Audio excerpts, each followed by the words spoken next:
in the day, ready to take on tomorrow. Weather can't run from the 11 Alive Thunder Truck. A mobile weather center with the power and speed to chase down the strongest storms and bring you on-the-ground conditions. The 11 Alive Thunder Truck, sponsored by Landmark Dodge. Fighting social inequality is on all of us. That's why 11 Alive is committed to sharing diverse perspectives, exposing injustice, and finding solutions. Voices for Equality, sponsored by Georgia Power and our other partners. The 11 Alive Storm Trackers. It's how you see weather happening now across Metro Atlanta. These severe storms are now closing in. We could be talking about damaging winds, hail, and how you can plan ahead by knowing what's coming overhead. Heavy storms are rolling in. Expect pop-up thunderstorms and rain all day long. And how you'll be weather ready wherever you are. We expect at any moment a tornado warning could be issued. The 11 Alive Storm Trackers. It's how you'll be prepared and stay safe. 11 Alive Morning News. We began with breaking news this morning. Is where you know what's happening now. 11 Alive is live on the scene. Where you can confidently plan ahead. This severe weather is intensifying by knowing what's coming overhead. And we're Atlanta's traffic expert. We've seen delays almost 30 minutes worth of helps you get there on time. Every time. 11 Alive Morning News is where you start the day prepared. Watch weekdays 5 to 7 a.m. If you see breaking news or severe weather near you, snap it and share it using Near Me on the 11 Alive News app. Want to verify if something's true or false? Record your question and send it. Download the 11 Alive News app to use Near Me. 11 Alive News at 11 p.m. is where you find out what's happening now across Metro Atlanta. We begin tonight with breaking news out of Cobb County, where a neighborhood is now... where you stay a step ahead of severe weather. Our storm risk has now been upgraded to a... and the only place where you can verify fact versus fiction. 11 Alive can verify that claim is false. 11 Alive News at 11 p.m. where you end the day ready to take on tomorrow. Weather can't run from the 11 Alive Thunder Truck. A mobile weather center with the power and speed to chase down the strongest storms and bring you on-the-ground conditions. The 11 Alive Thunder Truck, sponsored by Landmark Dodge. Fighting social inequality is on all of us. That's why 11 Alive is committed to sharing diverse perspectives, exposing injustice, and finding solutions. Voices for Equality, sponsored by Georgia Power and our other partners. The 11 Alive Storm Trackers. It's how you see weather happening now across Metro Atlanta. These severe storms are now closing in. We could be talking about damaging winds, hail, and how you can plan ahead by knowing what's coming overhead. Heavy storms are rolling in. Expect pop-up thunderstorms and rain all day long. And how you'll be weather ready wherever you are. We expect at any moment a tornado warning could be issued. The 11 Alive Storm Trackers. It's how you'll be prepared and stay safe. 11 Alive Morning News. We began with breaking news this morning. Is where you know what's happening now. That additional footage shows us that Deborah Collier walked out of the Family Dollar store at 3:09, got into her van, and remained in her van in the parking lot for 10 minutes before leaving the parking lot and heading south on Georgia 15, Highway 441, US 23. This tells us that the time frame is actually narrowed a little further for this case to begin at 3:19 p.m. on Saturday, September 10th, and ending at 12:44 Sunday, September 11th, the time of the discovery. Please understand that this case is very complex in nature and has a lot of questions and unknowns that aren't found in a typical death investigation. It is going to take significantly more time than the 19 days that have passed since the discovery to solve this crime. We also want you to know that we are working diligently to solve this case. We are trying to obtain as much information as possible so that we can put together facts and evidence to support a motive and also to identify a person or persons of interest. At this time, I'd like to call up lead investigator George Kaysen to assist with answering the questions that you may have. George. First of all, I want to thank everyone for being here, being part of this. Hopefully we'll be able to answer some questions and give y'all some insight of where we're at and kind of what we're dealing with. First off, I want to start off by saying we have received a lot of questions that y'all have sent in. Some of these questions, the information that is pertaining to those questions is very sensitive information. We will try to answer them to the best that we can, but there will be information that we need to retain just for the simple fact of it being very sensitive, and we don't want our potential persons of interest to be able to get a hold of this information. Just that way it does not jeopardize the furtherment of our investigation.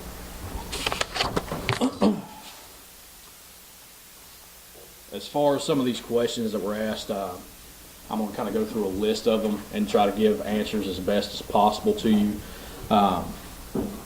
One of the first questions that was asked is, can you confirm the Venmo message from the daughter, from mom to daughter was sent to mom's phone?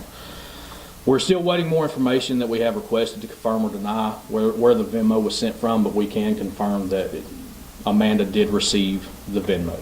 She did receive money. That much we do know right now. Continuing on, our next question was, are you in possession of Collier's cell phone and where was it found? Yes, we are in possession of that cell phone. We do have it in evidence, and it was located at the crime scene. The next question that was asked was, what was Collier's cause of death? And as Colonel Kogod mentioned, we are still awaiting the full report from the medical examiner's office. Once that comes in, we will absolutely update everyone on those findings. What records and data have we analyzed? Due to that being sensitive information, much as the disclaimer that I gave when I first stepped up here, we don't want to reveal any information that could possibly be a potential or potentially jeopardize our investigation to where our suspects will get that information.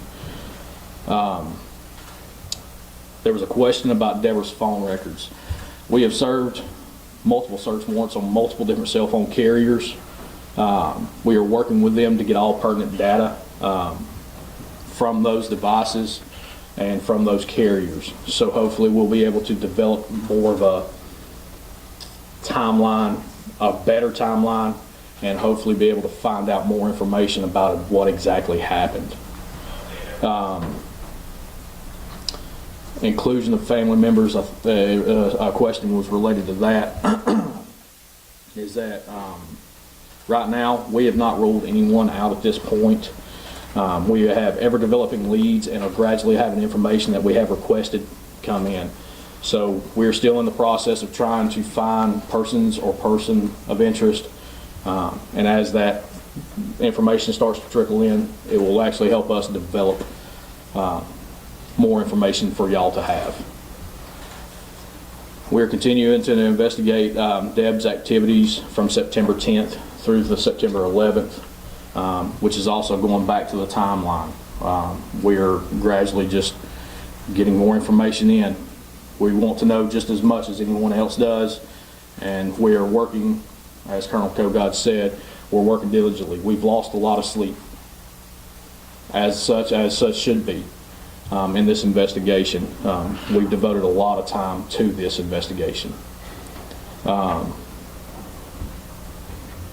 There was a question about what search warrants have been executed. As far as the search warrants that we have done, again, we cannot give that information out just for the simple fact that it may jeopardize and give the information out to possible potential persons of interest. And we don't want to basically show our hand before we have facts. And as Colonel Kogod said, then a couple other questions that were kind of obtained as far as Deborah's timeline. We have obtained additional footage from the parking lot, as he described, where she is in her 2022 Chrysler Pacifica van in the parking lot of the Family Dollar, which is obviously joined by other businesses. We've obtained additional footage and found that she stayed in that parking lot an additional 10 minutes. From that 10 minutes at 3:19 p.m., she leaves the parking lot and begins to head southbound on Georgia 15, which is the main highway, the 4-lane highway that connects Raven County to Habersham. She starts traveling southbound towards Tallulah Falls, which is just inside Habersham County. We are still in the process of trying to obtain videos from other locations and other businesses along that route, and we encourage any business along that route that might have cameras, please reach out to us.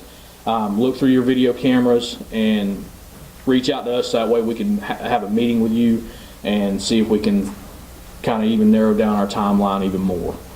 And as far as the timeline, the last time we know that she was alive was at 3:19, because we see her in that vehicle leaving the parking lot, heading southbound on Georgia 15. There was a question about our thoughts of this being a homicide. We have not changed our thoughts about this being a homicide. We're still treating this as a murder investigation, and we will not change that. We will diligently and continuously work day and night trying to solve this case and try to bring justice to Miss Collier and her family. A lot of the questions we got are kind of repeat, so if I do repeat some of these answers, I do apologize, but I'm trying to go through and trying to hit every question that was given to us. We are, again, going back to the cell phone providers and search warrants we've done. We're working with multiple different cell phone providers to obtain the necessary information. All we know right now, as far as the Venmo message, is that yes, it was sent to Amanda. There was a question in there as far as, do we know where the money is now? No, we don't. For the simple fact that we are still obtaining information, when it was sent, where it was sent, what device it was sent from. We're still trying to obtain that information right now. Yes, sir. Going back to what you were saying about the death and why you're confident that this is a homicide. Right. Was there any signs of trauma to the body that clearly indicated that this was a homicide? The only thing we know as right now is the burns of the body. We're still waiting for the absolute full report from the medical examiner's office, but nonetheless, because of the burns, we're still treating this like a murder. We're trying to investigate it as such, and we won't deter from that just because we're going to treat it like that investigation to get all thorough information. And in the statement, it says, let's see, that this was, you're clear that this was a random act of violence. Generally speaking, if I say something is a random act of violence. Where did, let me stop you right there. Where did that statement come from? Just so it was not a random act of violence. Okay. My apologies. Okay. What, meaning that it was not a, could you be more specific? Because I don't want to put words in your mouth. What does that mean? Does that mean someone knew someone? No, what that means at this point is there is no information. I'm sorry. There is no information or evidence to this point that shows that this was something random, that there was something that was out, that was not from somebody that she either knew or somebody who she had some association with. That's what we're seeing at this time. So based on that information, we do not believe that this is a random act of violence. We do not believe that this is the act of a serial killer. We believe that this act was deliberate and personal. Okay? Yeah, I saw you raise your hand. Yes, sir. Michael Ruiz from Fox News Digital. I'm just curious if Debbie's purse was recovered at the scene. Yes, it was. We do have that in evidence, and it was recovered from the crime scene. Is that another purse than the one that was said to be left at her home? That we're not aware of. We're still working on that, but we do know for a fact the video that was released of her being in the Family Dollar, that purse was found at the crime scene and is in evidence. And one other question there is there anyone in that area that she is acquainted with? Is there a reason she would go up there dressed in her Bulldogs jersey on game day and driving out? We're still trying to work with that. Again, like I said, as far as some of the search warrants and some of the follow-ups that we're doing, we're trying to obtain that information to see if she has any connections. If anyone, and that's one thing too, I'm glad you asked that. If anyone does have any kind of contact, and we encourage the public as well, if anyone had contact with Deborah Collier during that time frame, as far as from September 9th all the way through September 11th, specifically around the time frame of 3/19 to Sunday when the body was found, if anyone had any contact or might have seen or talked to her, please, we encourage you to come forward and speak with us. Investigator Case and Joy Persona. Yes, ma'am. You mentioned that she headed south on Highway 115. Georgia 15, sorry. After Yes, ma'am. leaving the Family Dollar store. Did the school zone cameras in Tallulah Falls School pick up Yes. her departure? Absolutely. And actually, I'm glad you asked that. I do have something that we're going to make readily available for y'all when we're done with this press conference. We do have in our possession, this is an actual photograph from the Tallulah Falls school cameras. She was seen traveling northbound on Georgia 15, just north of our crime scene there, which is just south of Victory Home Lane. This is a picture of her traveling northbound on Georgia 15, traveling through these cameras at 2:17 p.m. on Saturday. Once we're done with this, I will actually tape it up here on the wall, so that way anyone and everyone can come up here and get a better picture of it, because I understand it's hard to see from here. So once we're done, you can come up and get a better picture of it. Did you see her coming back southbound? We have not. We have been in coordination with Chief Elrod from the Tallulah Falls Police Department. She has spent countless sleepless nights looking through cameras, and that being one of the most heavily trafficked roads in northeast Georgia, especially for travel towards the North Carolina mountains, there is probably in the upwards of 150 to 160,000 cars that come through there. So they are still looking through to see if we can find her coming back south. I got a question about the Yes, van ma'am. while we're on the topic. So according to the original report was sent out, the van was seen by Tallulah Falls officers sitting there on the side of the road around 5 o'clock Saturday. I believe so, And of yes. course, when you all got there, the van was there on Sunday. Correct. Is it y'all's impression that the van was there that entire time, over from 5 o'clock till? Well, obviously, from our timeline, we know it wasn't there the entire time. It was not there? So, From 5 p.m. Saturday. Now, 5 p.m. Saturday? To 11-ish, 12-ish, when you guys got there Oh, Sunday, okay. Did it ever leave that location? Now, that we're not aware of. Okay. When you said the 5 o'clock thing, I didn't know if you were talking about Friday. But No, as Saturday. far as the timeline, the only times that we can establish as far as that van is there is that we're still getting trickling information. I think there was another question in here, if there was any tips from the community that have helped us out. Yes, because it has helped us narrow down timelines. We're still following up to see if we can actually get confirmation of this van being there at certain times. But as of right now, from what we know, that van was there at the crime scene on Sunday is what we can confirm. Now, as far as her time getting back to the crime scene, we cannot confirm that. We're still working on leads and trying to confirm that information. During the time that you say she was sitting in the parking lot outside Family Dollar. Yes, ma'am. She left at 3:19. At 3:17 is when this Venmo message Correct. was sent. And earlier you mentioned you're still trying to determine what device that was sent from. Right. Does that mean that you all do not yet know if she in fact sent that message herself? Well, as the investigation goes on, I mean, we're doing a lot of search warrants to try to obtain any information that we possibly can.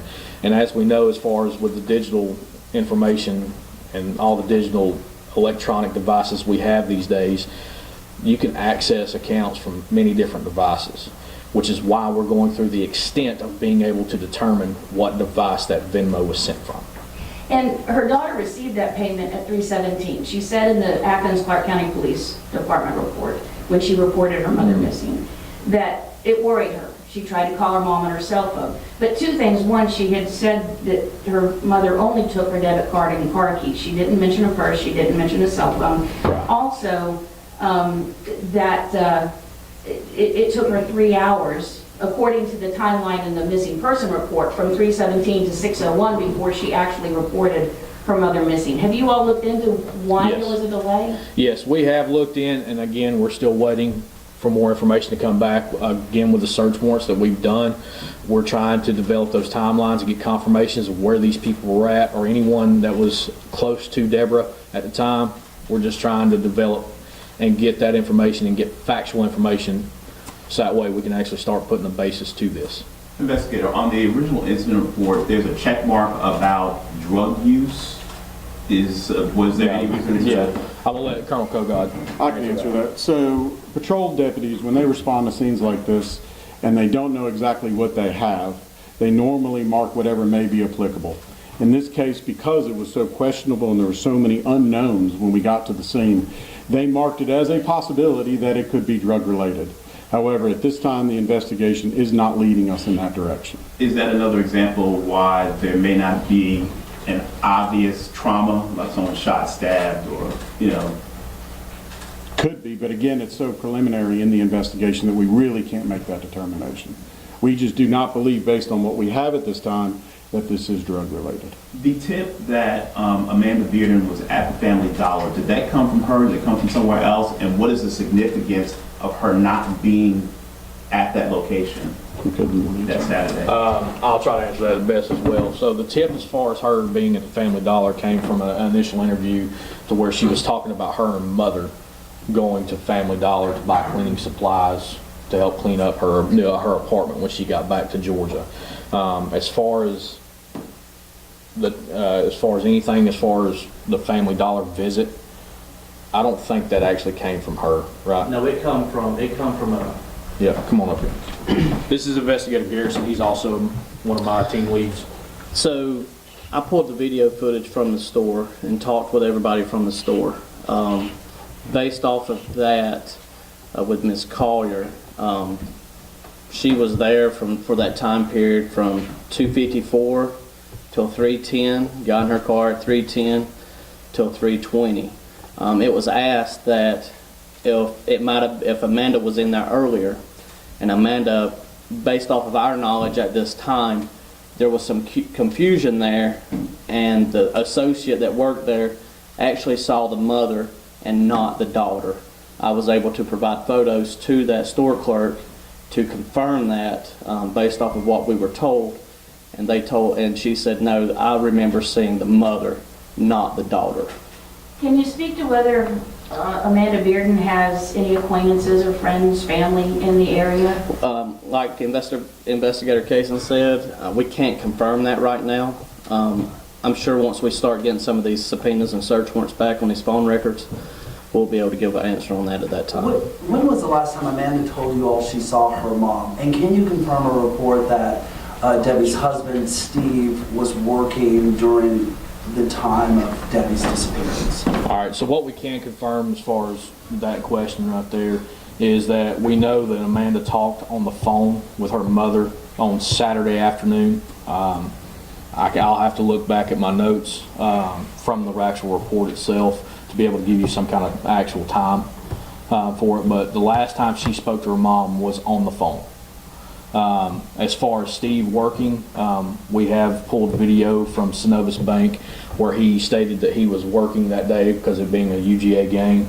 He works for a private company called the Optimus Club that private contracts Synovus Bank's parking lot to park vehicles for the game day. They use that parking lot to provide parking for people coming to the game.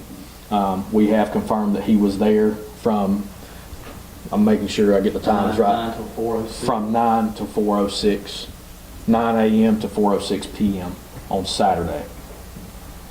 I'm Nora Almazan at WCHM. Do you have any reason to believe that she could have met someone there where her van was parked? I'm going to go back to the answer as far as we're not ruling anything out. We're still trying to develop leads. We're still following up on tips and information. We're still awaiting information back from search warrants and subpoenas that we have sent off.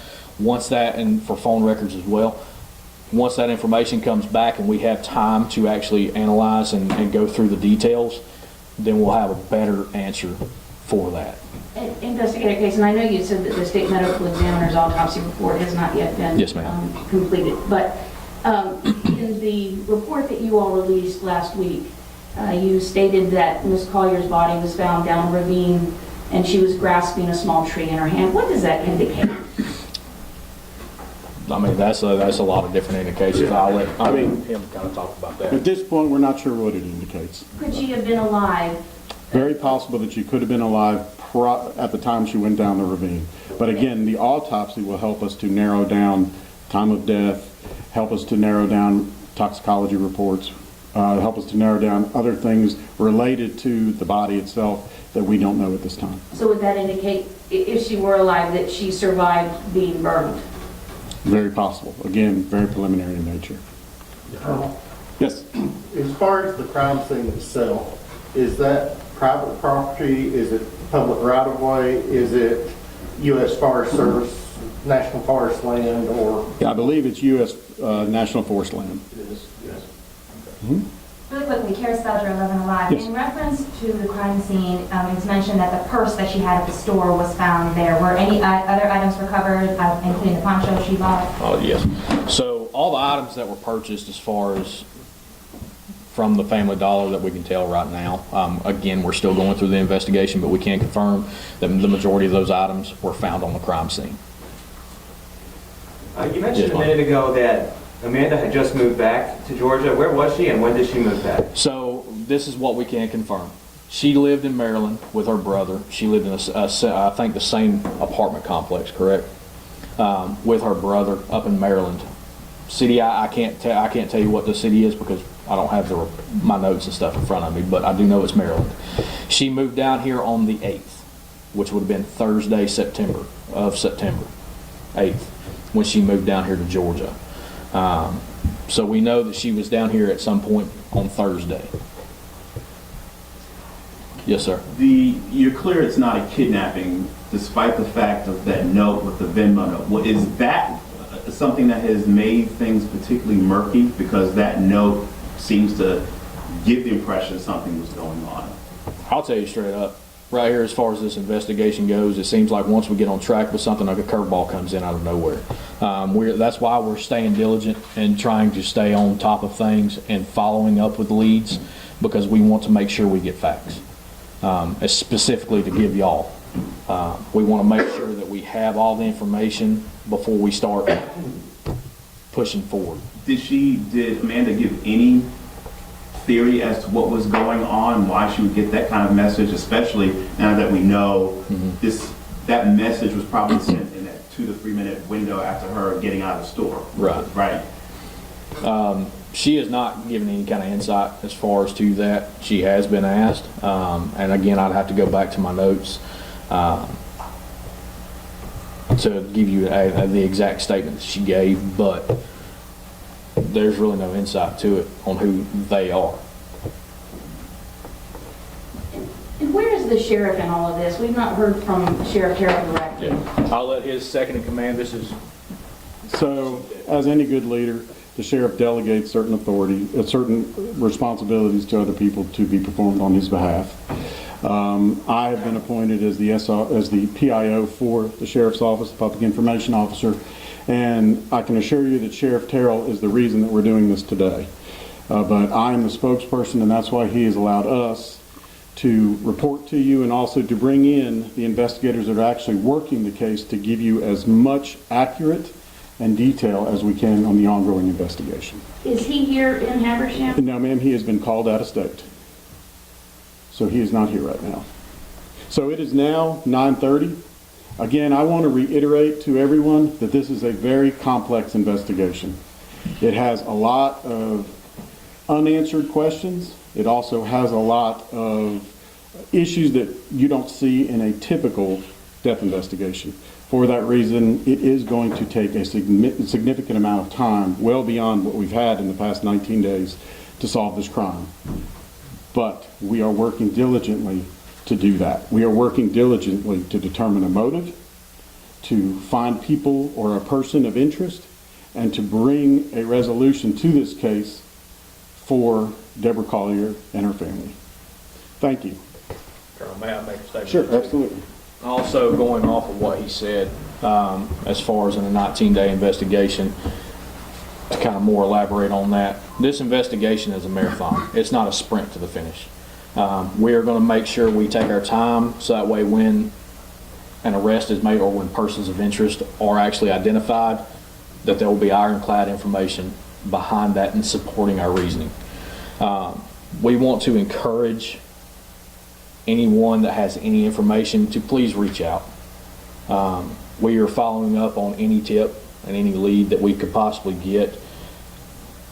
My opinion, and I try to leave my opinions out of this, there's no such thing as bad information as far as given to us to follow up with, because we're going to follow up and find out whether it's relevant or whether it's factual or whether it's pertinent to our investigation. So please, if anyone has any information, do not hesitate to reach out and speak with us. You want me to go ahead and just give them put our phone number out?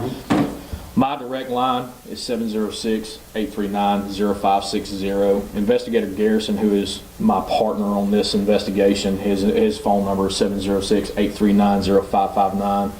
Please contact us with any information. If anyone has had any kind of contact or has anything that might help us further our investigation. And that autopsy, when did you guys expect it to? We're still waiting. We did have a meeting with them. They have prioritized things. So they initially gave us a 6-week time frame, but depending on how long it takes, once we get it back, we will have another update. I promise you that.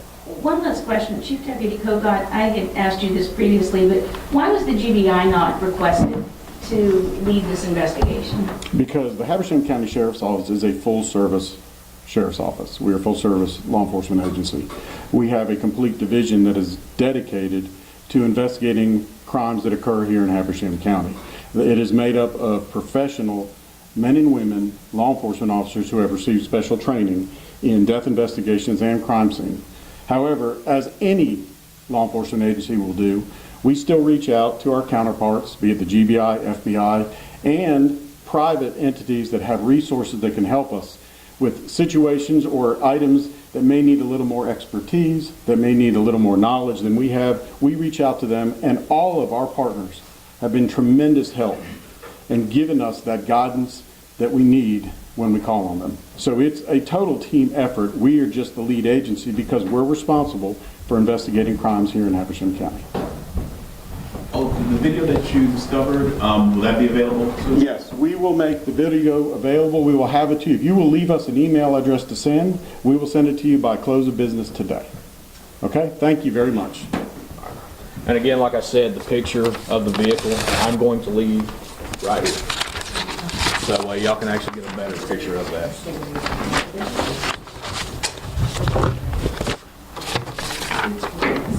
If you just leave that picture up there, I'll make sure. Yeah, I'll let you right there on the table.